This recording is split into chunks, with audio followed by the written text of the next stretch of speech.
नहीं मेरे राजा, मेरे बच्चे, चुप हो जाओ, चुप हो जाओ युवराज। न जाने से आज क्या हो गया, आज तो ये शांत ही नहीं हो रहा।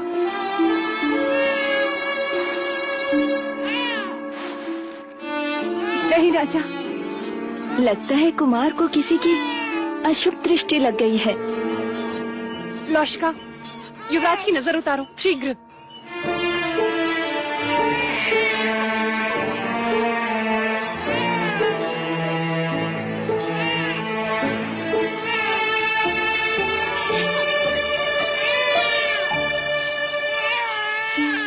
पूर्ण रूप से अपनी माँ पर गए हैं कुमार। महादेवी भी तो जागती थी आधी आधी रात, फिर न जाने क्या क्या जतन करने पड़ते थे उन्हें सुलाने के लिए। सर में तेल लगाओ, गाना गाओ, संगीत सुनाओ।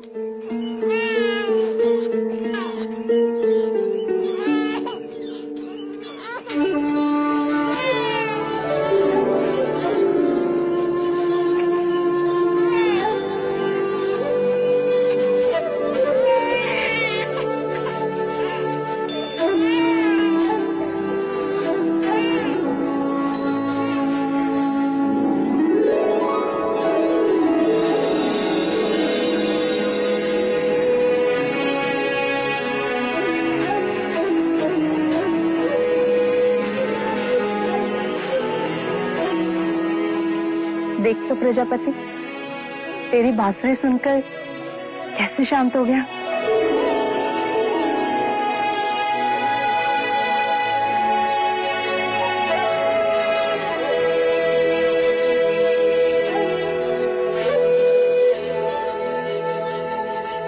देखिए तो महादेवी, बांसुरी के स्वर सुन के कैसे सो गए हमारे कुमार।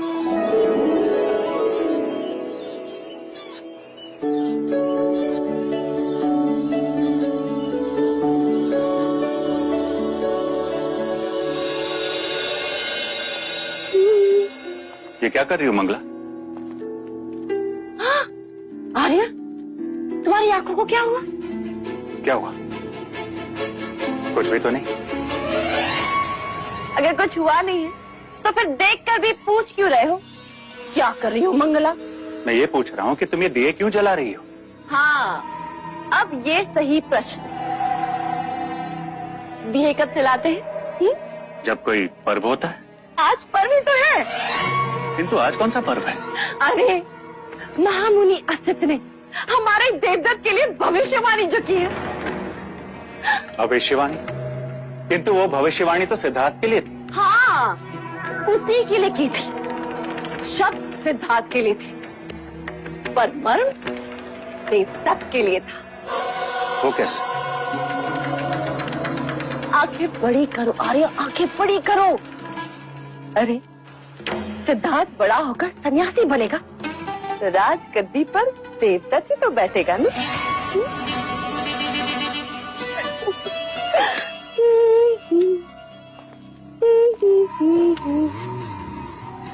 कितनी दूर तक सोच लेती हूँ।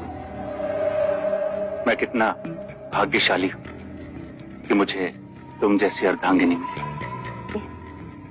और मैं कितनी अभागी।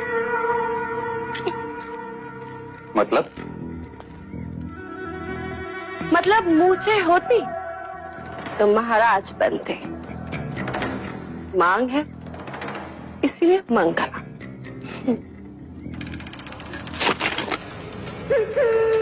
और बहुत ही शीघ्र राजमाता। देवदत्त कहाँ है? मुराज खेली मेरे साथ, मैं आपको हरा दूंगा। पुत्र, इस समय नहीं, इस समय मैं अकेले रहना चाहूँ। नहीं, मैंने बोला आप खेलिए मेरे कौन साथ। है इस समय नहीं? नहीं, आप मेरे साथ अभी खेल। कौन है इस समय नहीं? जाके सो जाओ। देवदत्त उठ, उठ, रोना बंद कर और याद रख, महाराज को अब तेरी कोई आवश्यकता नहीं। इनका अपना पुत्र जो गया। मंगला, क्या अनर्थ कह रही हो? सही तो कहा महाराज। दाहिना हाथ हमेशा मुंह की ओर ही जाता है। जब कुमार नहीं थे तब यही देवदत्त था जिसने आपके अकेलेपन को अपने बचपन से भर दिया। क्षमा कीजिएगा महाराज, मेरे देवदत्त ने आपके एकांत को भंग कर दिया। चल Devdutt.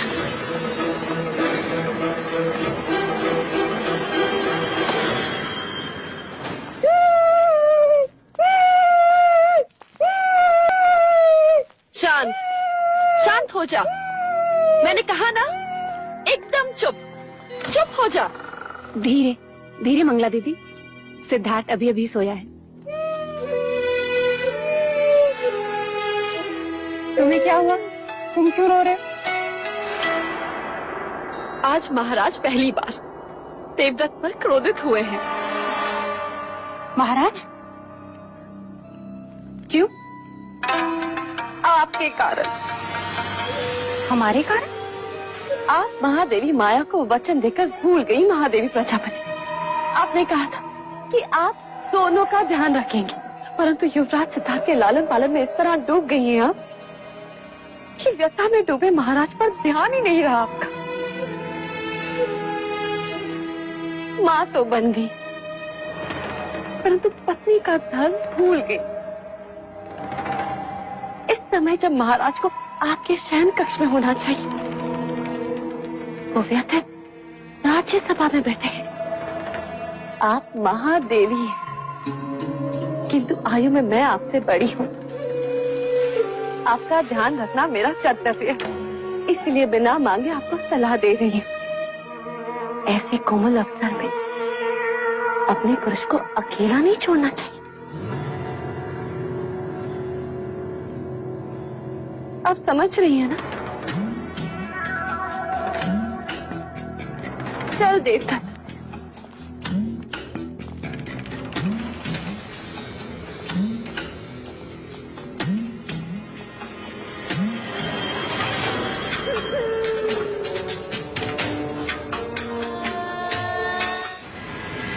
Estoy preocupado por el futuro de Siddhartha y lo que le depara esta vida. Tendrá que mantenerlo alejado de todas las sensaciones. Eso lleva a un hombre a renunciar a todo.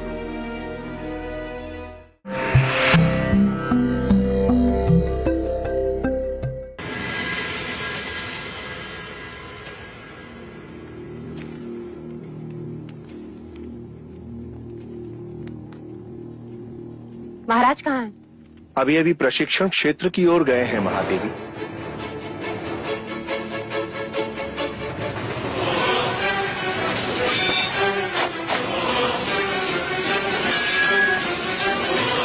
मेरा पुत्र सन्यासी बन जीवन के हर युद्ध में ये विजयी हो, तो वो युद्ध भावनाओं का होगा।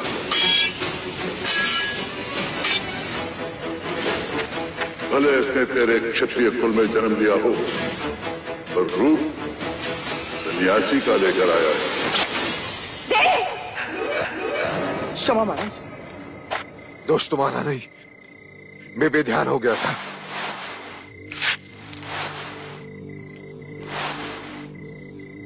ये क्या देव? ये कोई समय है प्रशिक्षण का? नींद नहीं आ रही थी, व्यथित था, अपने क्रोध पर काबू नहीं कर पा रहे थे, इसलिए। ऐसी कौन सी व्यथा है देव जिसने आपको इतना चिंतित कर दिया? मैं शाक्य कुल का पतन होते नहीं देख सकता देवी। मैं क्षत्रियों का अपना धर्म छोड़ते नहीं देख सकता। जिन हाथों में मैं तलवार देखना चाहता हूं, उन हाथों में मैं कमंडलू कैसे देखूं? जिस शरीर पर मैं रक्त रंजित घाव देखना चाहता हूं, वहां चंदन तिलक कैसे देखूं देवी? कैसे देखूं? आप किसकी बात कर रहे हैं देव? कुमार सिद्धार्थ की, असत मुनि की वाणी अभी गूंज रही है मेरे कान में। आप अकारण ही व्यथित हो रहे हैं देव। कल किसने देखा है? इतने जप तप यज्ञ के पश्चात एक पुत्र हुआ, और वो भी सन्यासी। ऐसा कुछ नहीं होगा देव, असित मुनि की वाणी कभी असत्य नहीं हुई देवी। किंतु भविष्य के गर्भ में क्या है यह कोई नहीं जानता। मैं तुमसे पूछता हूँ देवी, तुम्हें क्या लगता है? जिस भगवे वस्त्र से सन्यासी का चोला बनता है, उसी भगवे वस्त्र से हमारे राज्य का परचम बना है। वस्त्र हमारे पास है और हमें उसका क्या करना है यह तो हमारे ही हाथों में है ना देव। आप कुलगुरु वाचस्पति से विचार विमर्श करें, वो अवश्य ही कोई मार्ग सुझाएंगे। हाँ देवी।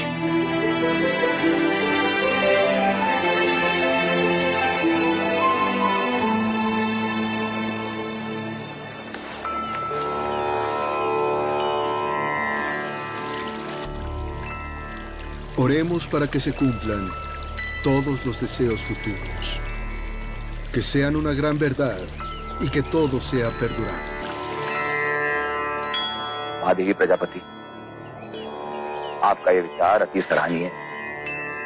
यदि हर परिवार अपने मृत आत्मा की स्मृति में एक वृक्ष लगाए और उनका जतन करे तो पृथ्वी सदैव हरित रहेगी और उनकी स्मृति भी जीवित रहेगी। आज हमने ये वृक्ष लगाकर महादेवी महामाया की स्मृति को सदैव के लिए धरती से जोड़ दिया है। महादेवी महामाया की, महादेवी महामाया की, महादेवी महामाया की।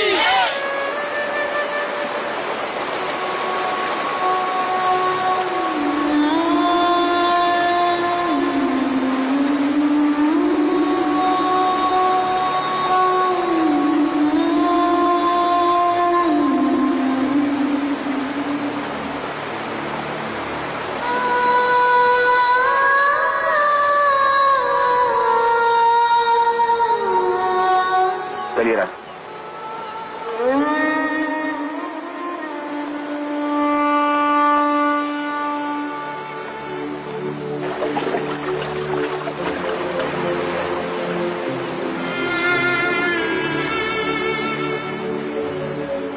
गुरुवर्य, मुझे आपके मार्गदर्शन की आवश्यकता है।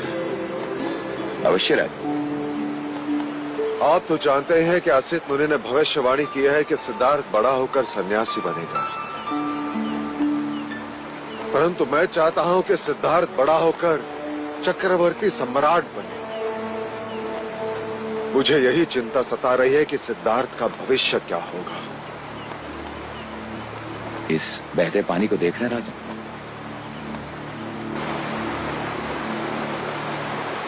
यदि आप इसके प्रवाह को मोड़ना चाहेंगे तो क्या करेंगे राजन? गुरुवर्य, एक गहरी नहर बनानी होगी ताकि पानी उस नहर से बहे। परंतु इसका प्रवाह तो सीधा है। यदि ना मुड़ा तो? पानी को रोकना होगा गुरुवर्य। उसके आगे बांध बांधना होगा ताकि पानी का प्रवाह मुड़ जाए। सिद्धार्थ का जीवन भी इस बहते पानी की प्रवाह की तरह है राजन। यदि आप उसे योद्धा बनाना चाहते हैं तो क्षत्रियता की गहरी नहर खोदनी ही पड़ेगी। बैरागी बनने से रोकना चाहते हैं तो माया और करुणा के आगे बांध बांधना ही होगा। असित मुनि की दृष्टि एक सन्यासी की है, इसलिए उन्हें सिद्धार्थ की महानता केवल एक सन्यासी बनने में दिखती है। परंतु आप क्षत्रिय हैं, इसलिए आपको सिद्धार्थ की महानता एक चक्रवर्ती सम्राट बनने में दिखती है। क्षत्रिय धर्म से सींचोगे तो क्षत्रिय ही बनेगा। शारीरिक बल, शस्त्र संचालन, घुड़सवारी, हाथी प्रशिक्षण की ऐसी शिक्षा दीजिए कि वो योद्धा ही बने राजन। करुणा और माया से उसे सदैव दूर रखना राजन। वो मनुष्य को बैराग की ओर ले जाते हैं।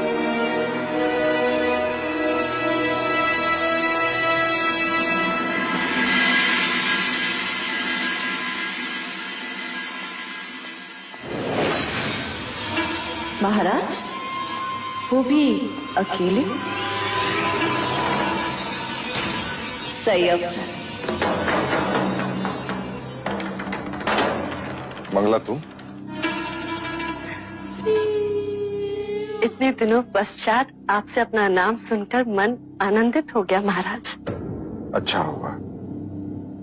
मैं भी तुमसे कुछ बात करना चाह रहा था।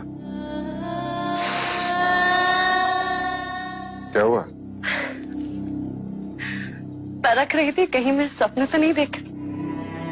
जो महाराज आज मुझसे बात करना चाहते, आज का दिवस तो मेरे लिए एक उत्सव ही है। कहिए ना महाराज। अब हम सबको मिलकर युवराज का ध्यान रखना है। आप कहें तो मैं आपका भी ध्यान रख सकती हूँ महाराज। कुछ मर्यादाओं का उल्लंघन अच्छा नहीं होता, और कुछ इच्छाओं का दमन संभव नहीं होता महाराज। तुम फिर से वही बात कर रही हो? क्योंकि मैं वो बात आज तक नहीं भुला सकी। मेरी प्रजापति में ऐसा क्या था जो दूसरे विवाह के लिए आपने उसे चुना, और मुझे आपके दूसरे भाई से ब्याह करना पड़ा, जबकि मेरी असली चाह तो आप ही थे महाराज। ये सारी बातें अतीत की है मंगला। फिर ये बात आज भी मेरे आगे प्रश्न बनकर खड़ी है महाराज। तो आज उस प्रश्न का उत्तर भी सुन लो।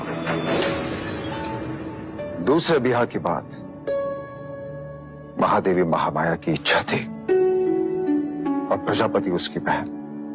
उसमें मेरे रुचि या अरुचि का कोई प्रश्न नहीं, और ये बात अब व्यर्थ है, समय का नाश है।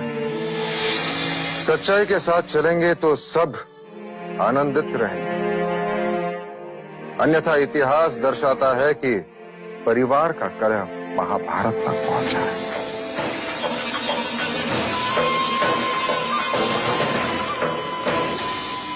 महाराज शुद्धोदन,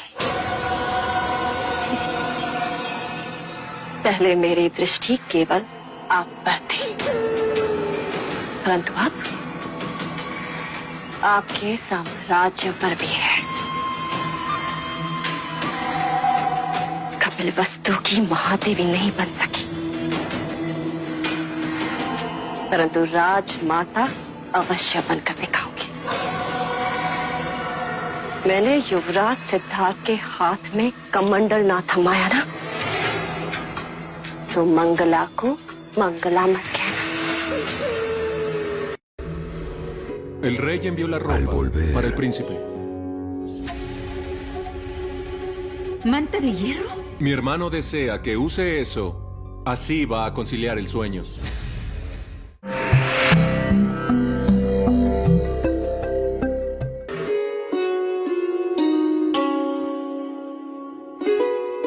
अब देखें कैसा लग रहा है। महादेवी प्रजापति, क्या हम भीतर आ सकते हैं? आपको भीतर आने के लिए आज्ञा की आवश्यकता कब से पड़ी? आइए छोटे राजा।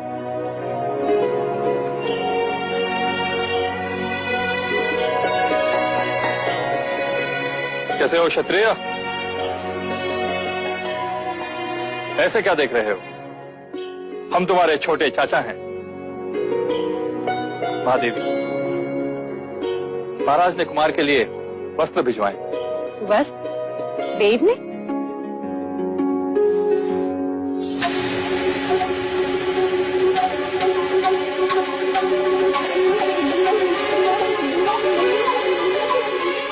लोहे की चादर? प्रतिरात्र कुमार को यही वस्त्र उड़ाकर सुलाया जाए, यही भाई महाराज का आदेश है। महाराज चाहते हैं कि कुमार अभी से लोहे से खेलें, उसे छुएं, उसे अपना लें, जिससे बड़े होकर उन्हें लोहा भारी न लगे। आपके भाई महाराज इस वक्त हैं कहाँ? पता नहीं महादेवी, किसी गुप्त मंत्रणा के लिए गए।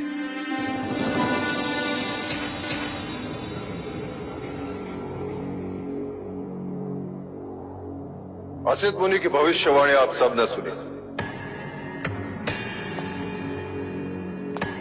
मैं नहीं चाहता कि सिद्धार्थ सन्यासी बने। आप निश्चिंत रहे महाराज, सन्यास तो वन प्रस्थान की आयु में लेते हैं। या तो अति दुखी मनुष्य सन्यास के बारे में सोचता है। दुखों से तो मैं सिद्धार्थ को कोसों दूर रखूंगा। सन्यास लेने के बारे में तो रोगी भी सोच सकते हैं महाराज, और वो भी जो भोग विलास से दूर भागते हैं, अर्थात वो लोग जो दुर्बल हैं।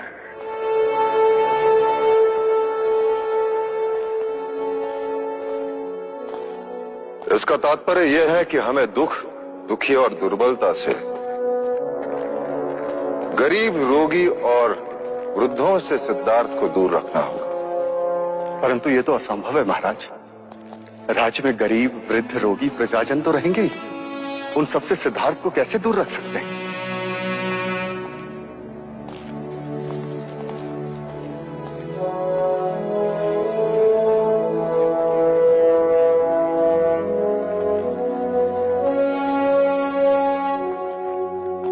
एक उपाय है महाराज। कैसा उपाय सेना? क्यों ना हम राज्य के सभी दुखों को बाहर कर दें।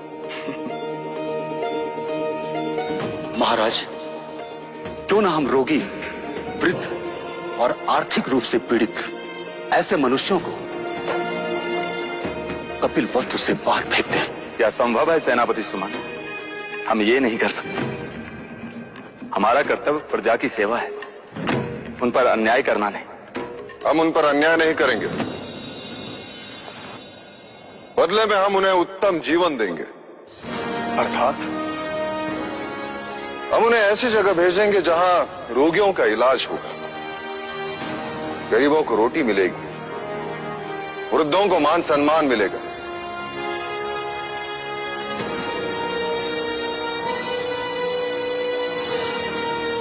क्या आपको मेरा प्रस्ताव अच्छा नहीं लगा? लोक कल्याण के साथ साथ हमारा हेतु भी पूर्ण हो जाए। क्षमा महाराज, किंतु इतने लोगों को हम बसाएंगे कहां? ये लोग हमारे कहने से जाने भी तो चाहिए। मैं स्वयं उन्हें समझाऊंगा। और नहीं माने तो? नहीं माने तो हम उन्हें बलपूर्वक मनाएंगे। शस्त्र के आगे शास्त्र भी झुकते हैं। पहाड़ की दूसरी ओर एक आरोग्य धाम, एक नई नगरी का निर्माण करेंगे।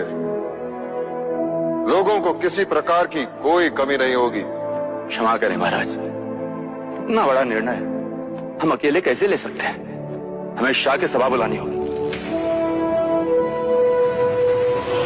काम, दाम, दंड, भेद, किसी भी प्रकार ये प्रस्ताव पारित होना ही चाहिए।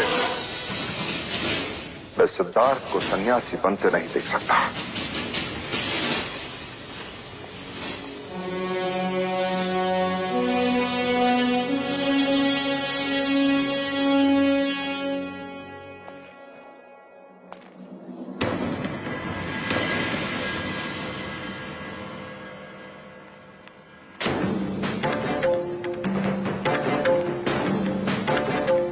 हमारी सभा संबोधन के बाद प्रस्ताव सर्वानुमति से पारित होना चाहिए। आप निश्चिंत रहे महाराज, सभी को समझा दिया गया है। कोई सिक्कों की बोली समझा तो कोई तलवार की भाषा। कोई विरोध शेष नहीं है। अब यहाँ वही होगा महाराज जो आप कहेंगे।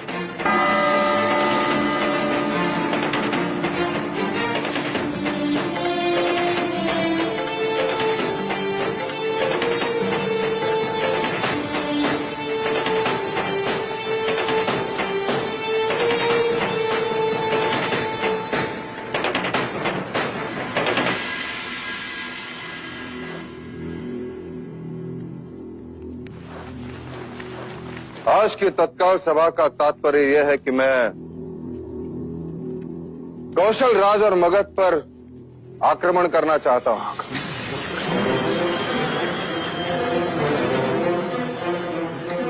क्या हमने कुछ असत्य कहा? क्या हमें से हर एक शाक्य ये नहीं चाहता कि कपिल वस्तु का विस्तार हो? किंतु उन दोनों से युद्ध का विचार तो आत्मघाती है महाराज शुद्धोधन। कीचक जी, मैं 20 वर्ष पश्चात की बात कर रहा हूं। यदि कल फल खाना हो तो उसका बीज हमें आज ही बोना होगा। कल के युद्ध के लिए आज हमें एक ऐसे नेतृत्व को ढूंढना होगा जो आने वाले कल में हमारा सेनापति हो, सम्राट हो, ऐसा योद्धा हो जिसे देखकर शत्रु भयभीत हो जाए, जिसे भाग्य का भी साथ हो और आप सबका साथ। मेरे कुमार सिद्धार्थ में ये सारी योग्यताएं हैं, ये केवल मैं नहीं कहता। शाक्य कुलगुरु वाचस्पति का भी यही कहना है। इसलिए हमें कुछ कड़े कदम उठाने होंगे जिससे हमारी आने वाली पीढ़ी शक्तिशाली हो, दुखों से कोसों दूर हो, चिंता से मुक्त हो। इसलिए मेरा यह सुझाव है कि हम एक नई नगरी का निर्माण करें, जहां कपिलवस्तु के रोगी, वृद्ध और आर्थिक रूप से पीड़ित लोगों को रखा जाएगा, जिससे हमारे युवकों को अपने कर्तव्य से मुक्ति मिले, ताकि वो युद्ध कला और राज्य के प्रगति की ओर अपना लक्ष्य केंद्रित कर सके।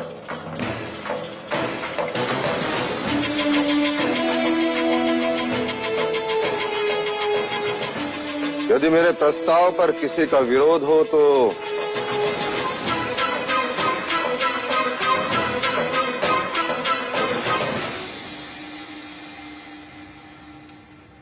क्या शाक्य कुल के सभी प्रतिनिधियों को इस प्रस्ताव पर सहमति है?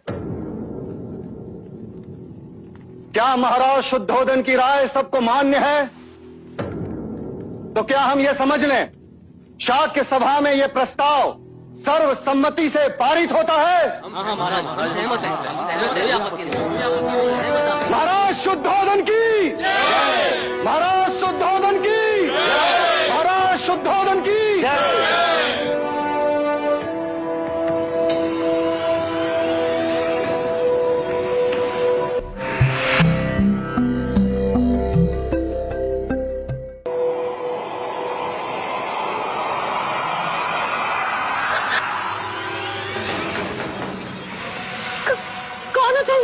हाँ, हमारी दादी तंत्र मंत्र जानती हैं। आपने कहा था ना। लीजिए, इस बादाम को आप अपने पास रखिएगा। देखिएगा, आज आपको कोई न कोई शुभ संदेश मिलेगा। हाँ, ठीक है, ठीक है, जाओ यहाँ से। शुभ संदेश मिलते ही इसे पानी में बहा दीजिएगा। हाँ, ठीक है, जाओ। आओ दादी।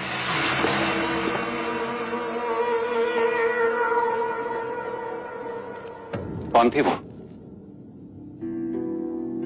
डायन। क्या? क्यों डर गए? कामुका की दादी। तंत्र मंत्र में इनका जोड़ ही नहीं। आप बताएं, शाक्य सभा में क्या हुआ? नई नगरी का प्रस्ताव पारित हो गया। नई नगरी? सुनिए, सुनिए, सुनिए। कपिलवस्तु के सभी प्रजाजनों के हित में महाराज शुद्धोधन ने एक ऐसा निर्णय लिया है जो कभी किसी राजा ने अपनी प्रजा के हित में नहीं लिया। सुनिए, सुनिए, सुनिए। बात तो भाई महाराज के स्वार्थ की है, किंतु दिखावा परमार्थ का। और ये प्रजा है कि उनको और कुमार सिद्धार्थ को आशीर्वाद दे रही है। नई नगरी? सचमुच? ऐसा परमार्थी राजा ना हमने कभी देखा न सुना। कुमार सिद्धार्थ झुक झुक जिए। ये तो अनर्थ है। प्रजा की आंखों में धूल झोंकने की बात है आर्य। हमें कुछ ऐसा करना होगा जिससे महाराज का मुखौटा उतर जाए, प्रजा को सच्चाई का पता चले, महाराज शुद्धोदन अपमानित हो और कुमार सिद्धार्थ को भी प्रजा अभिशाप माने। किंतु ये कार्य करेगा कौन?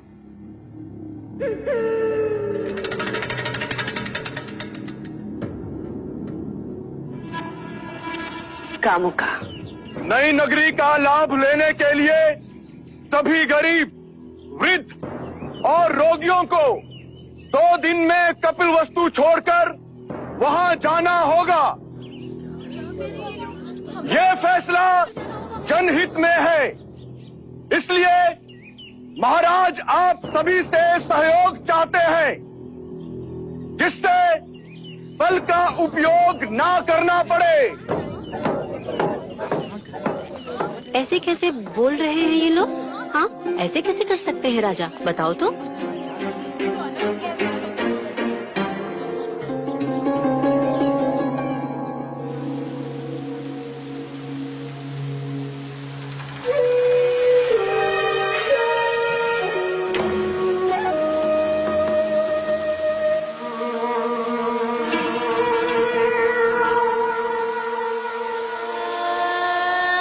अरे इस भलाई के पीछे कितना स्वार्थ छिपा है, ये तो अंदर की बात है। एक बार यहाँ से निकले ना तो मानो पहुँच गए शमशान घाट। अरे उसके बाद तो वापस आने का नाम भी नहीं ले पाओगे तुम लोग। ये सब किसके कारण? कुमार सिद्धार्थ के कारण। कहते हैं उन्हें दुख नहीं दिखना चाहिए, वरना कुमार सन्यासी हो जाएंगे।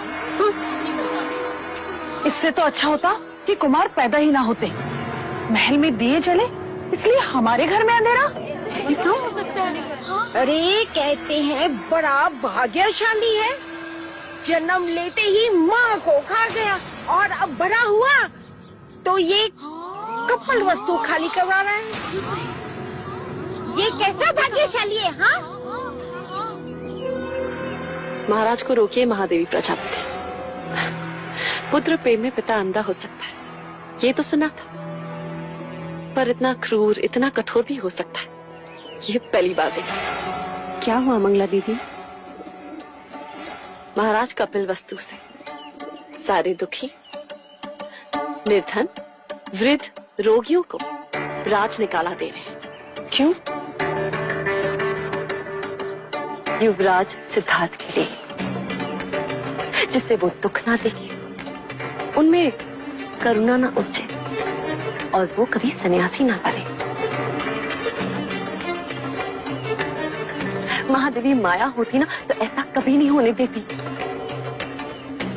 महाराज को रोकिए, कहीं प्रजाजनों में असंतोष फैल गया ना तो अनर्थ हो जाएगा।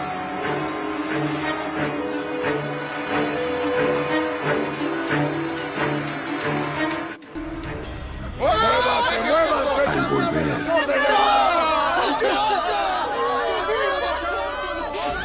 no habrá tristeza ni agonía que lo lleve a la renuncia del mundo.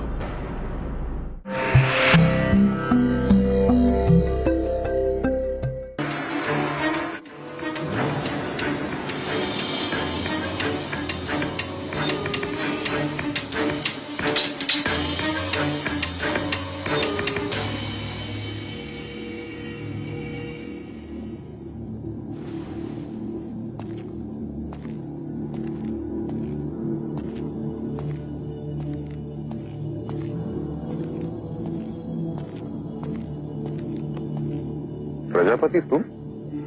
बहुत ठेस पहुंची है देव। यदि महादेवी माया जीवित होती तो क्या आप उनसे भी यह बात छुपाते? कौन सी बात? यह कैसा न्याय है देव कि मुनिवर असित ने भविष्यवाणी की और आपने पूरे कपिल वस्तु को बेघर कर दिया। अच्छे भविष्य के लिए वर्तमान को दंड भुगतना ही पड़ता है देवी। किसका भविष्य? कुमार सिद्धार्थ का। तो उसके लिए प्रजा क्यों दंड भुगते? अभी भी समय है देव, अपना आदेश वापस ले लीजिए, अन्यथा प्रजा का रोष हमें जीने नहीं देगा। क्या मिलेगा आपको यह करके? कपिल वस्तु को भावी सम्राट जो संपूर्ण भारतवर्ष पर राज करेगा। प्रजा को दुखी करके कभी कोई राजा खुश नहीं रह सकता देव। किस किस से दूर रखेंगे आप कुमार को? प्रकृति के भेद छुपाए नहीं छुपते। आप उनसे मनुष्य का दुख छुपाएंगे, मृत्यु छुपाएंगे, किंतु वृक्ष से गिरते पीले पत्ते कैसे छुपाएंगे? मुरझाते फूल कैसे छुपाएंगे देव? देवी तुम्हारी भावनाएं मुझे दुर्बल कर रही हैं। और पुत्र प्रेम आपको निष्ठुर। कहीं ऐसा ना हो कि कुमार बड़े हो और इस कांड का उल्लेख निकले तो उनका सर शर्म से झुक जाए। प्रजापति, ये मत भूलो कि मैं उसका जन्मदाता हूं। मेरा अधिकार तुमसे बढ़कर है। मैं उसके लिए जो कुछ भी कर रहा हूं उसके हित में कर रहा हूं। ना वो दुख देखेगा ना मृत्यु जिससे वैराग्य उत्पन्न होता है।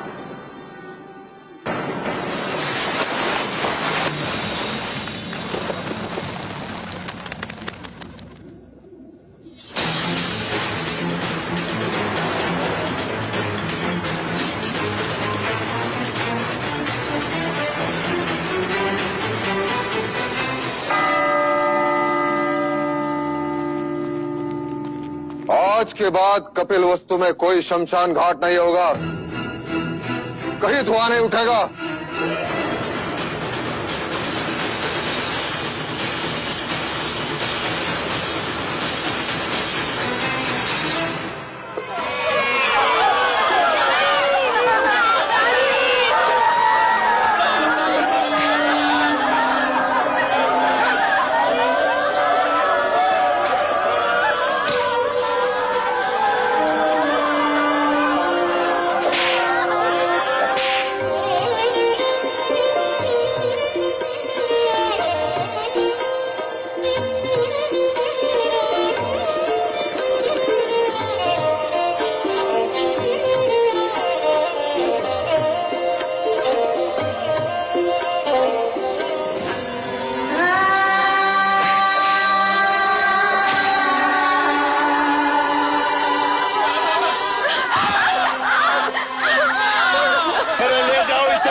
नहीं रह पाएगा अपनी दादी के बिना ये। अरे कल बीमार होगा तभी लेके जाओगे इसे तुम। ये मत भूलो कि मैं उसका जन्मदाता हूं। मेरा अधिकार तुमसे बढ़कर है।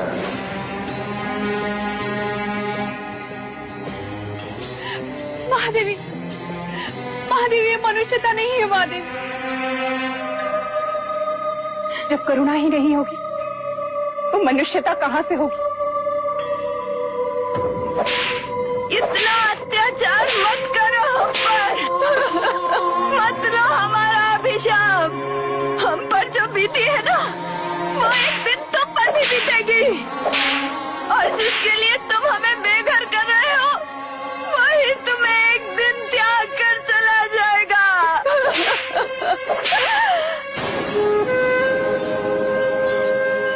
मैं तुझसे पूछ रही हूँ, और कितनी देर लगाएगा तू? और तू कब से निष्ठुरों का साथी बन गया? बोल, चुप क्यों है तू? क्या हमारा दुख तुझ तक नहीं पहुंचता?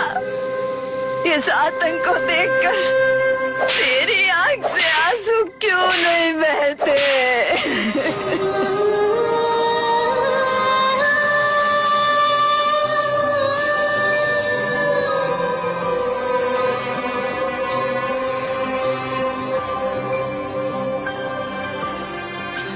लौशिका, लौशिका देख, सिद्धार्थ के आंसू को रुकने का नाम ही नहीं ले रहे।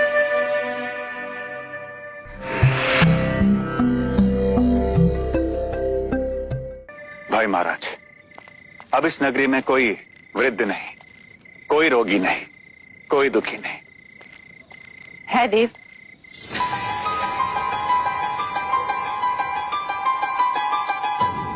कौन दुखी है? कुमार सिद्धार्थ। उनके आंसू नींद में भी रुकने का नाम नहीं ले रहे। वह सुषेण को तत्काल बुलाया जाए। जी भाई महाराज। दुख केवल तन में या आसपास नहीं होता, मन का भी होता है। मन के दुख का क्या करेंगे देव? क्षत्रिय के मन में केवल स्वाभिमान रहता है, दुख नहीं।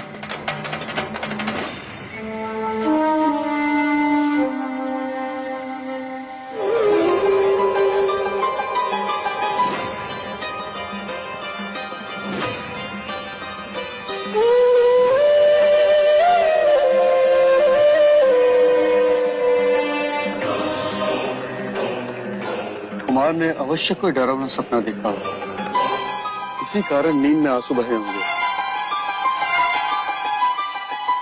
और बुखार का कारण भी यही होगा। मैं औषध भिजवा देता हूँ। ये नहीं, अंगारी आज के पश्चात आप परिवार समेत यही राजमहल में रहेंगे। आपका केवल एक ही कर्तव्य होगा कि राजमहल में कोई भी रोगी ना हो, मानसिक रूप से, शारीरिक रूप से। युवराज को कुछ नहीं होना चाहिए। डर में बीत गए दिन कितने, सन्नाटे में रातें, साम दाम दंड भेद के डंडे करते रहे बस बातें। आंखों में आंसू है भरे, होठों पे लिए मुस्कान, समय बीतता चला गया पर कर गया जग वीरान, कर गया जग वीरान।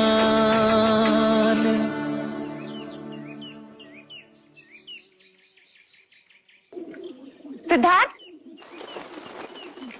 सिद्धार्थ, सिद्धार्थ, देवदत्त,